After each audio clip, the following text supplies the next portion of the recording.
Thanks for joining us for this week's Weather Extra. I'm meteorologist Jillian Grace. Before April came to an end, a tornado ripped through parts of central Texas back on the 28th. We kick off today's episode by taking a look back at some of the damage the twister caused. Severe storms ripped through central Texas during the last week of April. The first round of severe storms brought monster hail, and the second round brought a tornado to parts of Coryell County. The National Weather Service confirmed a tornado, rating it an EF1 with maximum winds of 105 miles per hour. The twister was said to be on the ground for just over 30 minutes and began southwest of the Gatesville area and finally dissipated over Fort Hood. Take a look at this video, shot by one of the members of our Weather Authority chase team, Adam Suker. Adam shot this time-lapse of the storm, showing the significant rotation this storm had before producing a tornado. And look at what some of the conditions were like on roadways as the storm tore through. Heavy rain and ferocious winds pounded Adam's car, making visibility little to none. The day after the storm, Adam went back to the areas that had reported storm damage. As he could see, strong winds from the tornado tore this radio tower down to the ground. Numerous trees and power lines were also taken down by the storm's powerful winds. 2 people were injured in this twister, but thankfully no deaths were reported. And News 10's Alex Fulton met up with one family, after the tornado tore through their home in Gatesville, leaving them shocked and at a loss for words. Lots of trees down in the yard. I've got a camper that got a piece of OSB plywood sticking out of it with stuck in like a tomahawk. The damage at the Wells home stretches far beyond Adrian and Manuela Wells's living quarters. It just got darker and darker, started raining, and it just got like totally black. I mean, you couldn't see nothing nowhere. An EF1 tornado ripped through their Gatesville property last Friday. That just came down really quick and mostly in one big whop. The roof over their master bedroom was the first piece to fall. Like you rip open a bag of chips, you know, just whoosh, and it all just came down and landed right there in the window in front of me, you know. Then pieces of roof over the bathroom, the home office, the kitchen, and the living room all came down. Tell you what, these last 2 days I was still in shock. Somehow I'm still in shock. It's kind of hard to describe. I'm staying in a hotel right now, and when the wind blows really hard, it feels real scary. Family and friends now helping clean up what's left after a very scary situation. It was a light and a good experience. It's more work, and you know, we lost some material things, but God give it, God take it away, and He still gave us our lives. In Gatesville, Alex Fulton, KWTX News 10. Although the month of April brought severe storms to central Texas, those storms did bring us what we need, which is rain. Meteorologist Camille Hawksworth has more on the current drought monitor and a look at where lake levels stand. Camille.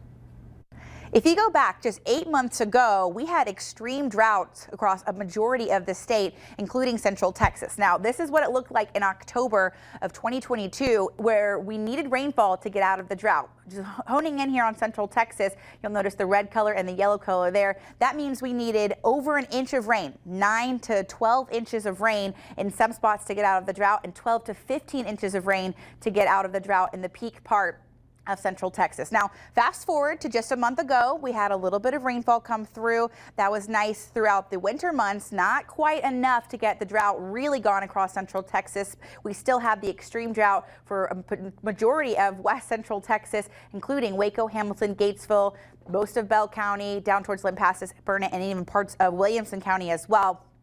If you fast forward a month, the rain that we saw through April, that was good. It helped to chip away the drought conditions, and this is where we're sitting now as we start off the month of May. The drought from east central Texas completely gone. We still have extreme drought in Hamilton and Burnett. We'll have to see if we can get some rain west of I-35 to help with the drought conditions before we head into the summertime months. And if you look at what we need now to get out of the drought completely, it is better. We still see that we need about 9 to 12 inches of rain to get out of the drought in the western portions of the area, but only 3 inches or less would take us out of the drought completely across most of the area. And that's good news, especially with the rain that we got in April, and hopefully we'll get some more rain as we go towards May. Right now, our lake levels, they're sitting at a good capacity percent full, anywhere from about 60 to about 80% full. But compared to this time versus last year, all of our lake levels, they are down in terms of how full they are. And we do still need some more rain in here before we head into those dry summer months. Hopefully we can get some good beneficial rain to help our drought and to help our lake levels. Thanks, Camille. And with exactly more on what the month of April brought us and an outlook into what May could bring, we turn to meteorologist Sean Bellafury. Sean. Since the end of 2021, Central Texas has been stuck in, of course, a drought. Generally, we've been seeing warm conditions and dry conditions, but things have changed a little bit. And in fact, take a look at this high temperature calendar for April 2023. Saturday, the 1st, and the 12th, Wednesday, those are the only 2 days with an average temperature. But we only featured 8 days with above normal temperatures, including just sneaking the last one in there on the 30th. That means 2/3 of the month of April featured colder than normal temperatures. And as far as the average high goes, it's normally 77.9 degrees, but in April 2023, it was 74.5 degrees. The average low was 51.1, the average temperature 62.8 with a little over an inch of rainfall. Now we have 121 complete years of climate records at the Waco Airport, and the average high for April 2023 compared to all the other Aprils, 103rd, and it gets even colder, lower on the list as you take a look at it. 62.8 degrees, that average temperature, that ranks 114th. One of the coldest Aprils of all time. And taking a look at the first third of the year, we kind of are in the middle of the pack. But one of the things that we're still seeing is some of that warmth. Despite one of the coldest Aprils of all time, we are still 36th out of 121 years for January through April 2023. Now, what's coming in the future? Of course, we're already a week through May, and we've already kind of seen what May is going to be bringing. We are expecting about average temperatures starting at 81 degrees for an average high and then getting to 90 degrees for an average high on May 31st. The entire state has equal chances of seeing below normal, above normal, or average temperatures. But one of the reasons why we may not be much warmer than normal is because we are expecting a decent amount of precipitation. Of course, we've already seen those scattered storms move through over the past couple of days. Reporting in the studio, Sean Bellafury, KWTX News 10. Welcome back to Weather Extra. It's time to dive into some of our top weather stories from across the nation from the past week. We begin out in Virginia Beach, Virginia, where last Sunday, April 30th, a powerful EF3 tornado hit the city. Up to 100 homes were damaged and a state of emergency was put into place. The National Weather Service estimated wind speeds of 140 to 150 miles per hour. Angela Bohan takes us through a neighborhood that was hit hard. I'm Angela Bohan in the Broad Bay neighborhood of Virginia Beach, where many homes were damaged and some destroyed in Sunday's tornado. This one behind me was recently renovated. I'm going to give you a look inside, but take a look at all of this damage. A piece of a roof here in the backyard, and this giant mature tree just uprooted and toppled over near the swimming pool. And inside the tree, tangled up in it, is a garage door. Never thought in all these years, even growing up, we would ever see anything like this. So, just almost in awe. It's just surreal. Walking past his childhood bus stop, Tim Thornton took us on a walking tour of the tornado damage. It was business as usual. It was a normal kind of family Sunday dinner. He was at his parents' house, which was spared, but that is not the case for his good friend and dozens of other neighbors.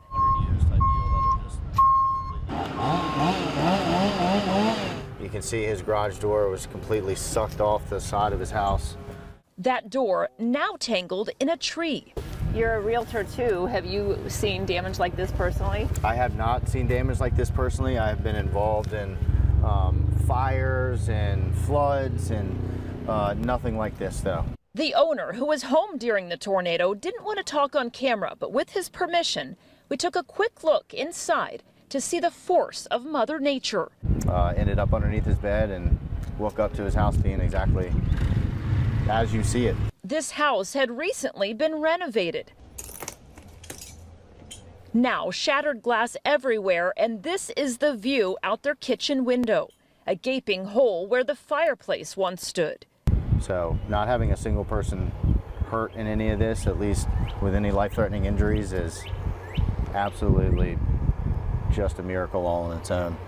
Again, we know the National Weather Service has said more than 100 homes have been damaged. Many of these families just figuring out what the next step will be. But again, thankful that no serious injuries were reported. In Virginia Beach, Angela Bohan, News 3. And look at this incredible video out of Palm Beach, Florida from last weekend. An eyewitness captured the moment a powerful tornado flipped a car into the air while also throwing debris all over the highway. The National Weather Service in Miami rated this twister an EF2 with estimated winds around 130 miles per hour. The twister caused damage to numerous trees, homes, buildings, power poles, and cars.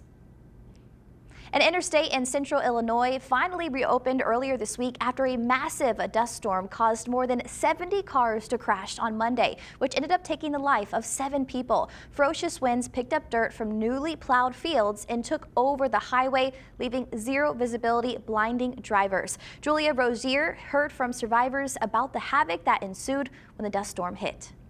19-year-old Hannah Ushman says her life was saved by a semi going sideways and keeping her car from going underneath another semi on I-55. I was looking around. The semi-trailer was right in front of my face. I had hit my head off of it. There was glass in my face. There was glass in my hands. The steering wheel had been pushed down onto my legs and I could not get out of my car, but there was no way I was staying in my car. I could hear the people behind me getting into car accidents. Ushman says after her car was hit, she got out and knocked on the window of the closest car. She says she got in their car and called 911 as vehicles continue crashing into the dust storm. Everything disappeared.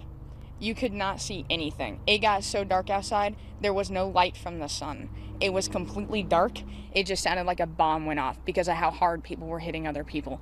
You could hear the screech of the tires, and there were people going off into the ditches on both sides. Ushman says this is the scariest thing that has ever happened to her. It was straight up like a war zone. There was fires, smoke, the dust, all of it. It was absolutely crazy. Valina Hames was traveling south on I-55 from Wisconsin to New Mexico. Unlike Ushman, she was able to stay in her vehicle. Behind me, I couldn't see a lot. I mean, I don't know how many there were behind me, but a lot behind us. So there were about 10 in front of us. And it was just, you know, we didn't see, pretty much everyone was staying in their cars. Hames says because of the crash, she had to stay in the area for the past 2 days. But she's just grateful to be alive. Life is precious. We never know. We don't have any guarantees of tomorrow. It kind of changes your priorities. Both Ushman and Hames said their cars are destroyed, and seeing the aftermath was emotional. There were so many people whose lives will be forever changed from that, who may never forgive themselves. On Thursday, May 11th, the KWTX will be airing a special documentary, Monster from the Sky, that looks back at the historic tornado that tore through downtown Waco on May 11th, 1953. I'm joined with Chief Meteorologist Brady Taylor, who has been working on this documentary for about a year now, right? And Brady, I just want to ask you this question first. Why did you want to do this documentary? Well, you know, I've been a meteorologist here in Waco for nearly 18 years, and most people from Waco know that the tornado was a historic one. It was the first F5 official to ever touch down. It got rated that back in the 70s, so after the tornado hit. It's the deadliest tornado to ever hit the state of Texas, 114 killed. But I knew it did a lot of damage downtown, but I didn't know much of the stories behind. So yeah, about last May, June, I started kind of digging into it a little bit, and I was like, started seeing stuff, and I was learning more. I was like, man, this is interesting. And I went to my boss, our GM, and said, you know, it'd be good if we did something. He's like, what do you want to do? I was like, I have no clue. So I kind of dug into it, met more people, and yeah, just really found more stories that just, you know, it's a big storm, but when you hear the stories firsthand, it's even crazier than that. People who are, going to be watching this documentary, what are some of the things that they can see? You know, you're going to see a lot of pictures that most people probably have never seen. We were very lucky to work with the Texas collection at Baylor. They have tons of pictures. When I first went there, they were like, yeah, we have a bunch of pictures. We're talking probably thousands of pictures that we went through, and these are original pictures that just look amazing. But we also, through the Texas collection, are going to get to use some 60mm film that's never been developed or digitized. So this will be the first time they've ever been broadcast. And you're going to get to hear some firsthand reports from people that are still alive now, but also the oral history program at Baylor set down back in the 80s with a lot of people that were in this storm. So we hear their accounts as well. So you're going to see pictures and video that have never been seen, hear stories that have never been told. And again, kind of our goal is to let the people tell the story of that day. So the title, Monster from the Sky, like what made you want to name it that? Yeah, so we had, you'll hear in the promo and stuff where the person says that was a person actually who lived through it. And there was an insurance group kind of meeting afterwards, and they labeled it that, and in some of the newspaper they called it the Monster from the Sky. So we thought, hey, that kind of fits well. And you know, it was one of those setups that day where a lot of times in Central Texas, we get these high moisture, muggy days, and it was a rain-wrapped storm. So the scary thing is nobody ever saw the tornado come in. So there's no pictures of it or anything like that. But it was a rain-wrapped storm, and a lot of people talk it went from kind of your normal hot, humid day to thunderstorm activity kind of bubbling up to probably softball-sized hail, and then a tornado that just tore through. I mean, you couldn't have picked a worse place at a worse time. Downtown Waco, if you've never been to Waco, the intersection of 5th and Austin is where it hit. And back in 1953, that was kind of the center of kind of the business district there, and hit at 4:40 in the afternoon when that area was just piled up with people. You think about Monster from the Sky, like some of the images that I've even seen of you going through it, that's really what it is. Yeah. I mean, they don't really know what that was way back then, the first of its kind. Yeah, the crazy thing is the Waco, so there's a big legend that the Waco Indians or Waco Indians lived here. They settled here because they said tornadoes would never hit here. And back in 1953, there were still people that believed that. And yeah, not only did that storm produce probably 200+ mile-per-hour winds, but you also got to remember some of these buildings that were down there were pre-1900. So they were wood buildings, brick facade, no steel structure, and just collapsed and fell into the roads. And yeah, you're talking 5-6 story buildings that were pummeled down to nothing pretty much. And that was what's scary with it. And so I know you saw a lot of different things. What was, I guess, something that is going to stick with you after all of this? I know it may be hard to nail down one, but no, there's so many crazy stories, and I think that's the biggest thing that you take away from it. Just, I think too, probably the biggest thing after going through all of it, yes, it was a horrible storm, all kinds of damage, but how quickly people ran into to help. So you got to think a 5-6 story building just collapsed in the road, a 1/3 of a mile wide storm tears a path through town, and it was still raining, it was still storming. There were still people worried more tornadoes may come in, but people went running in as fast as they could. You'll hear in the documentary story from a man named Claude Kincannon. So he was a senior at Baylor, and he went running in and went in, he's in the National Guard. He went to the armory, but he was so close to town, he got there before any of the really officials got there, changed into what he needed to and ran out. And he spent 7 days working in the deal.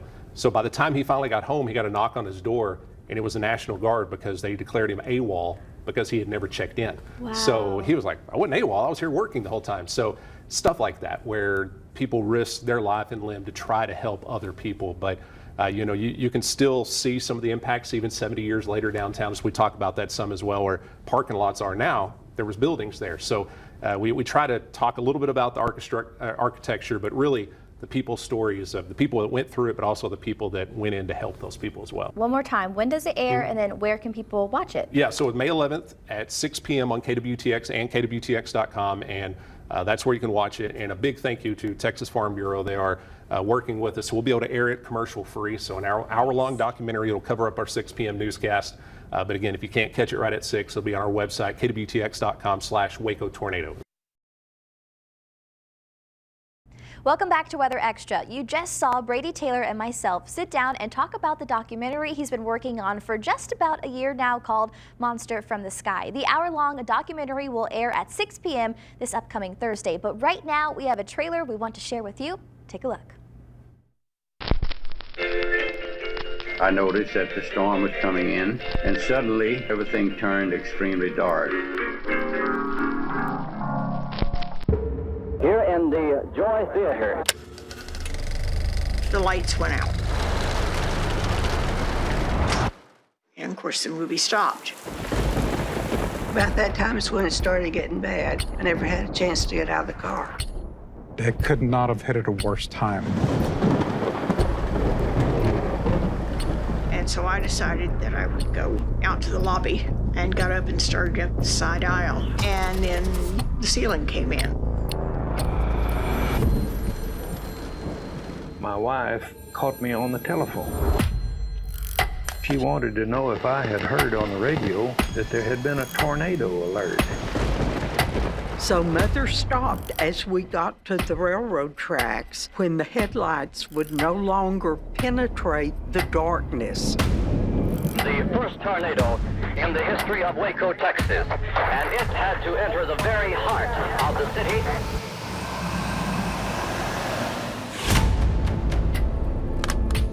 Suddenly it became light, and looking again across the street, I saw that all the buildings had been blown down or destroyed. This frightened me terribly. Mother got out and said, y'all wait right here. KWTX had a reporter broadcasting what the damage looked like.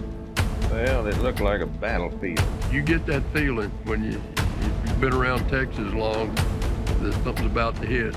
It's pretty ominous. All hell had broken loose. The whole town is exploding.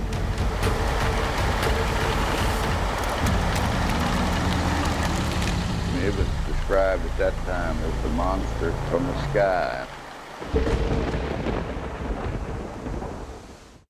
All week long, from Sunday, May 7th through Saturday the 13th, the KWTX news team will be sharing stories from the past 70 years after the devastating EF5 tornado. Throughout the week, you'll hear stories from those who survived the tornado themselves, or those remembering loved ones who went through the twister.